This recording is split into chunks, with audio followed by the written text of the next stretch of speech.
Благодарам.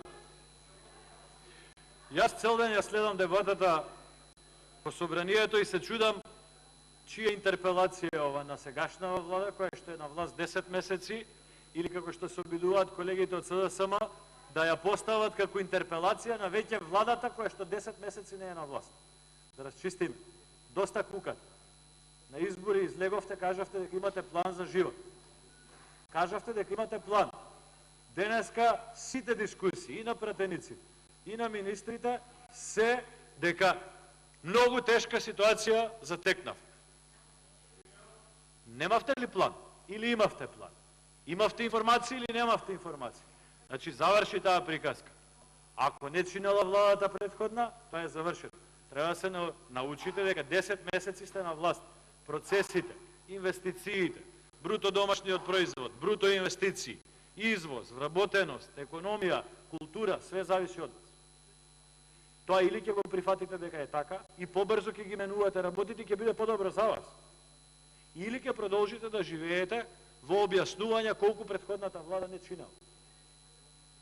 Тука мислам дека ви е промашена комплетно стратегијата за денеска. Значи, немаше дискутант, колешката Ременска, господинот Мисовски, господинот Илија Николовски, господјата Сонја Мираковска, господинот Джевата Деми. Дури господинот Джевата Деми збореше 15 минути колку не чинела претходната влада, а со негов глас 10 години тоа беше власт. Иронија. Иронија. Втора работа. Денешната интерпелација, како и да заврши, ќе заврши очекувано, ќе е успешна од политички аспект. Заради тоа што денешните пратеници, кои што имаа пофалби за целата влада, за 2-3 недели ќе гласаат за реконструкција на влада. Ќе сменат министри, дел не знаат, како беше господин Езаев, дел не знаат, дел ги мрзи, а дел не знаат и не работат. Така да, колеги пратеници, мислете 2 недели унапред бар. Истите вие кои што денеска хвалоспеви дававте за владата, за 2 недели ќе кажувате колку новото решение за култура или за труд и социјална политика или за финанси или небитно, злоупотребувам имења, нека ми извинат министрите, од тоа што се врти по медиуми, колку новите решенија ќе внесат нов живот, нова вредност, нова динамика во работата на владата.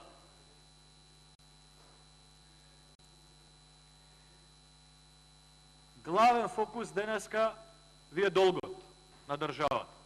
Почитувани колеги, долгот на државата Република Македонија на крајот на минатата година, државниот долг, бил 3,851 милиони евра, односно 3 милиарди 851 милион евра. Денеска долгот е 3 милиарди 958 милиони евра. Значи е зголемен. Статистички, она што ви го кажуваат процентите, може министерот за финансии или вице-премиерот да ви објасни, со напумпаниот раст, проектиран раст на бруто домашниот производ, кој што е апсолутно неточен. Вие проектиравте прво раст од 2,2%, ви кажувавме тука дека е сулудо, дури јас ви понудив да се кладиме, на господинот Заев и при изборот на владата му кажа дека најслаб елемент ќе му биде економијата во владата. Не го остваривте, после го репрограмиравте на 1,6%, економијата заврши на 0%. На тие 1,6 раст, вие проектирате раст за оваа година од 3,2%. Вие, ако го остварите тоа, владејте не година, не 2, 10 години владејте. Нема шанси да го остварите. На тој раст, напумпан и погрешно проектиран, прво на основа 1,6, која што е неточна, на тоа 3,2, кое што е неостварливо, вие вадите проценти колку е државниот, колку е јавниот долг и се фалите пред пратениците, дел од нив и не мора ни да знаат, не се сите економисти, дека е намален државниот долг и јавниот долг. Не е точно. Државниот долг на Република Македонија е зголемен во време на СДС. Јавниот долг е зголемен во време на СДС. Ем велите дека враќате долгови, ем долгот се зголемува. Ем велевте во изборите, добро паметам, дека околу 500 милиони евра се краделе од буџетот. И кога ќе дојде СДСМ на власт, нема да се крадат, ќе има пари за се. И сега не крадат. Сега има плюс 500 милиони евра. Ама па долгов расте. Пак пари нема за ништо. Па зафатот од бруто домашниот производ како буџет го зголемувате. Може да ги покривате, се уште сте во некоја еуфорија, можете со гола политика, со ароганција на дел од министрите да ги покривате овие податоци. Ама ова како бумеранг ќе удри по економијата ужасно. Сакате вие да се соочите или не? Наша обврска како пратеници од опозиција е да ви ги кажеме овие работи. Дали ќе ги прифатите или не, пак е исто. Јас повторно ќе речем, кога проектиравте 2,2%, ние ви понудивме да се кладиме тука по мандати, дека нема шанси да го остварите.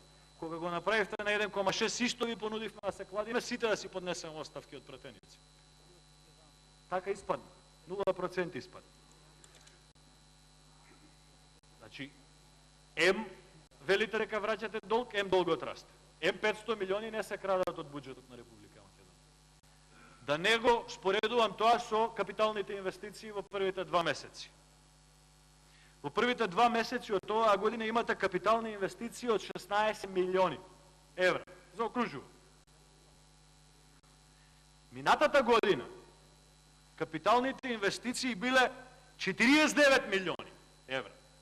Сега имате реализација од 16 милиони. За минатата година се вадите на онаа одлука која што ја донесовме за пренамена на средства и на нереализирани од вас проекти, исплативте дел за филхармонија, дел за други работи и го напумпавте реализација на капитални инвестиции, што не е реална основа, вие го немате создадено тоа како продукт. Првите 2 месеци се најдобар репер за тоа колку ништо не правите. И тоа ви е сериозен проблем. Не се прават патишта, не се прават болници, не се прават улици, не се прават училишта, не се прават градинки и тоа ќе ви се одрази порано или подоцна. Пак ќе кажам, се уште сте во некој меден месец, во некоја еуфорија и така натака, и тоа е нормално. Се уште мислите дека на критики на минатата влада за раскалашеност, за било што. Океј, тука сме си ја платиле политичката сцена, ќе дебатираме и за тоа. Но штетно е за државата. Значи, вие споредено со минатата година имате 3 пати помалку во реалност направено. Сега сте направиле објекти во вредност од 16 милиони, минатата година техничка влада, предводена од технички премиер, направила проекти, објекти во вредност од 49 милиони евра. Значи, не крадете, враќате долгови, се зголемува долгот, не ги трошите парите за да се направи нешто. Нема логика. Нема логика. Значи, ова како Кюбрик филм да снима, не може овие бројки да ги вклопи. Колку и да се обедуваме, колку и да се разјаснуеме. Затоа, почитувани представници на владата, почитувани колеги пратеници, на моменти мене атмосферата ми заликуваше на некои времења наназад. Аплаузи, леле, што им направивме, па ќе стане Илија Николовски, тука па ќе се подсмева со некој пратеник. Немојте, реалноста не е така. Сензибилитетот на граѓаните, господине Заев, е високо кренат. Со вакви економски позиции, падот на вашата влада ќе биде многу побрз од колку падот на претходната влада. Многу побрз. Овие бројки не се добри. За вас како влада, уште повеќе за цела Република Македонија. Колку и да се објаснува, зафатот од бруто домашниот производ ви е зголемен. Повеќе зимате во буџет, а помалку трошите за капитални инвестиции кои што треба да придвижат. Дали е слабост на министрите, дали е слабост на нереализирање на проекти. Имате проекти. Јас се сеќавам 2006 немаше проект, немаше физибилити студија, немаше изведбени проекти, ништо немаше. Па се пуштаа пари во оптек, се правеа проекти некои ситни, за да има движење економијата. Ако не троши државата, кај нас државата е главен акцелератор на економијата, за жал. Ако не троши државата, ако не ги ангажира градежните компании, ќе застане економијата. Во градежништвото имате катастрофа. Одобренија за градба во вашиот период се издадени, зборам, од јуни навак, одобренија за градба, сега за целата економија зборам, и за државната и за приватната, во вредност од 21 милиарда. Во претходната година, истиот репер, издадени се 37 одобренија за градба во вредност од 37 милиарди. Падот ви е 41%. На тоа што ќе се случува од сега натак, значи не сега кој состојба, Туку од сега натака падот во градежништвото е за 41%. Да не зборуваме градежништвото колку повлекува гранки со себе и колку тоа дополнително ќе ви создаде проблеми на јавна потрошувачка и на прибирање на даноци. Зголемувајте даноци. Бадијалави. Само ќе ги заглавувате компаниите, само ќе го намалувате буџетот на граѓаните и пак нема да ги реализирате нити проекциите за бруто домашен производ, нити проекциите за пополнување на буџет. Јас разбирам дека оваа влада е сконцентрирана на една тема. Ама овие последици ќе не може да се исправат со години натак. Што ако исчурите на таа една тема? Што ако исчурите на таа една тема? Пак ќе го слушаме джевата да ми после 2 години да не зборија колку Зоран Заев бил лош премиер, а 10 години го гласаше Никола Груевски. Не можевме од пратениците на ДУИ да дојдеме на ред пред министри од ВМРО да ги прашаме нешто. Сега гледаме и што е. Така не се гради стабилен однос. Имаше колегата Сурија Рушити дискусија во која што наистина, иако политички веројатно најмногу се разликувам со него и со таа партија, но имаше укажување дека завршете со еуфоријата. Завршете со медениот месец, вие сте власт 10 месеци, вие носите одговорност. Тоа не значи дека нема да дебатираме за некои штетни последици, раскалашеност или било што. Ние сме платиле политичката сцена. Но што вие ќе оставите зад вас? Предложивме еден закон со господинот Панчо Минов, со господјата Невенка Стаменковска и повеќе пратеници од нашата коалиција, за да решиме проблемот со извршителите. Што ви кажат извршителите? За државата има извршители, за ЕВН има извршители, за Телеком има извршители, за граѓани нема извршители. За сметка од 1 денар, 13.000 денари. Го предложивме законот, колеги пратеници од СДСМ идеа, викаа, готово, сега ќе го предложиме, ова е пред 5 месеци, пред 6 месеци. Сега ние ќе предложиме, никому ништо, не се превзема ништо. Од 13.000 апликации за стечајци, на 2.500 луѓе им имате одобрено. За една недела, како сезонци што работеле, ги одбивате, ги отфрлате. Погледнете и на таа реалност. Замолете министерката за труд и социјала да ви ги покаже на влада, да ви даде извештај зашто се одбиваат луѓето. Дај Боже да го решите проблемот. Веројатно на 50% од тука имаме во најтесното семејство фамилија луѓе кои што биле стечајци во минатото како последица на една криминална приватизација. Ништо и од тоа. За програмата за култура мислам дека не треба да се збори. 2 невладини организации во Тетово регистрирани во еден стан, случајно функционери на СДСМ и мажот и жената, пари добива програма за култура.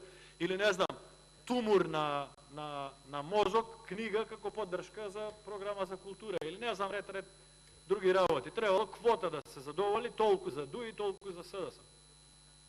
Па во време на ВМРО, најзвучните критизери на ВМРО, од Дарко Митевски до Умковски, до не знам, ред други, па ги добиваат најсериозните проекти, најсериозната поддршка од Министерството за култура. Ве молам во тој дел бар малце растеретете се, разгледајте ги работите малце поширок. Најголемите поддржувачи на шарената револуција од културата најмногу ја напаѓаат денеска влада. Погледнете ги тие работи. Дури и да имате 5 работи за кои што сакате да се пофалите, ако имате една критика, погледнете. Немојте да ги хушкате пратениците тука да евоцираат спомени што било пред 5 години, што било пред 7 години. Тоа политички не е издржано за вашата влада. Околу 4000 луѓе останаа без работа, оние со договори на дело. Но не е во секој случај со завршени договори, има случаи на прекинати договори. Јас имам друга дилема, господине Заев. Дали новите 4000 кои што ги вработивте и на локално и на државно ниво? Дали новите 4000 и по кој критериум се подобри од тие што решивте да им ги прекинете или да констатирате дека им престанал договорот? Дали имаше критериум дека новата наставничка во основно училиште во Пробиштип има повеќе искуство, повеќе образование од таа што е избркав? Дали пожарникарите во Велес, новите кои што ги вработивте, имаат поголемо искуство или поголемо знаење или 3 семинари плюс за пожарникарство? Дали негувателките во градинките кои што ги избркавте беа полоши од овие кои што ги вработивте? Ако тие што сте ги вработиле сега по критериуми се подобри, алал нека. Време дека нема критериум, а ветувавте дека за да завршам мислата, господине Талац. 7 пати денеска прекршувате деловник, тука се однесувате како приватна собственост. Заврши времето, што да ви правиш? Да завршам мислата. Па заврши времето. И заврши времето, збориме Артан Грубин. Затоа време е оваа интерпелација, господине Заев, да искористите Артан да Грубин размислите, да завршам мислата. Да искористите да размислите на оце подлабоко за многу подлабока реконструкција на владата, тоа што го планирате, а на пратениците своји да им кажете дека најголема штета ви прават кога ви прават хвалоспев. Благодарам.